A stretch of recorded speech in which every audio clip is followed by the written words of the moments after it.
Thank you kasi nandiyan ka ng mga panahong wala ako. Nandiyan ka ng mga panahong malungkot siya.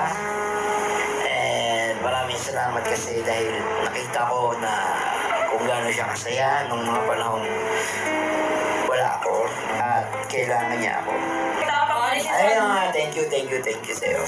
So yo mga kagigil, for today's video, gagawa tayo ng video reaction sa latest video na in-upload ni Cherry White. Kasama niya si Pacboy. Sa nilalamang video ito, yung mga paglilinaw na kung bakit nawala si Pacboy at totoo ba talagang may kasalanan si Cherry White, at higit sa lahat, pagbibintang pag-aakusa sa kaibigan natin na si Idol Boy Tapang na nang-aagaw daw siya ng girlfriend ng iba. Sino naman talaga nang-aagaw? Kasi as a friend, kakaibigan ni Boy Tapang, minsan ina-update niya kami sa mga buhay-buhay niya. So based on sa mga sinasabi niya sa amin, wala naman, hindi naman talaga. Alam ko yan. So yun, tignan natin yung video nila kasi yung video inilabas niya dito is nililinaw nila lahat. Yung pinakaano talaga, naantig ako sa video nila ni Pacboy at saka ni Madam Cherry White doon sa yung parang message ni Pacboy para kay Boy Tapang. Kasi yung message ni Pacboy para kay Boy Tapang, sobrang sa akin lang, lalaki sa lalaki, nakaka-touch na message ni Pacboy yun. So Pacboy, saludo ako sa iyo. Hindi ko alam yung whole story ng life mo, pero sa based sa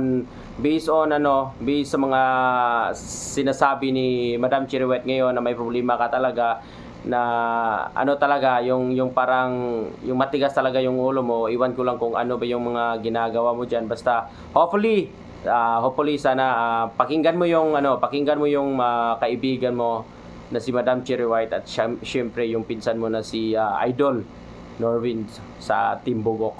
Diba? Wala talaga sa kanilalagyan mo na yan ngayon. Kung ginawa ko sana ng kung itinama ko sana yung mga pagkakamali. Pero syempre, yun nga, sinasabi ko kanina, siguro napagod ako, intindihin ka, at ikaw ay napagod. Wait, teka lang, may comment pa, inagaw daw ako sa'yo. Hindi po niya ako inagaw. Ay, hindi po siya inagaw sa akin. Kasi, wala po talagang kami. Yan ang totoo. Hindi, wala silang label, pero nagmamahalan sila dalawa. Hindi, pangkwento, ano masabi mo? Ito na yung last na... Ito ba yung last video So natin? hindi niya inagaw Idol. Hindi inagaw ni Boy Tapang si Cherry White. Magiging magkasama tayo sa video pero hindi na katulad noon. Okay, tulungan natin si Pacboy. Yes. Oo, tutulungan ko yan si Pacboy. Hindi ko bibigay ang pera mo. Epeten ko talaga. Kahit ano mangyari, ay dele ko talaga ibigay. Yeah, akin na naman. Ayun na, gusto ko lang mag-message din siyempre kay Boy Tapang na.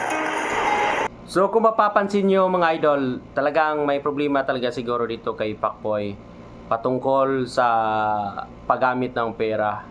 Siguro sa pagwawaldas o baka sa mga ano pa yung mga patagong bisyo niya. So siguro yun talaga sigurong problema nila. Kasi kung magbase lang tayo sa sinasabi ni Cherry White, talagang may problema talaga. Thank you kasi nandiyan ka ng mga panahong wala ako. Nandiyan ka ng mga panahong malungkot siya. And maraming salamat kasi dahil nakita ko na kung gaano siya kasaya nung mga panahong wala ako at kailangan niya ako. Ayun nga, thank you sa'yo. Kung mapapansin nyo, madidinig ninyo yung mga message ni Pacboy talaga na sobrang nakakaantig. Lalaki sa lalaki. Kumbaga parang sumusuko na siya, ibinibigay na niya yung tiwala niya para kay Boy Tapang, na siya na yung siya talaga yung pinipili ni Madam Cherry White. So yun mga idol, klarong-klaro sa video ito na si Boy Tapang hindi nangagaw. Si Pacboy na yung mismong nagsasabi na hindi niya inagaw. alam ni Pacboy may ano siya, may pagkukulang siya sa ano nila.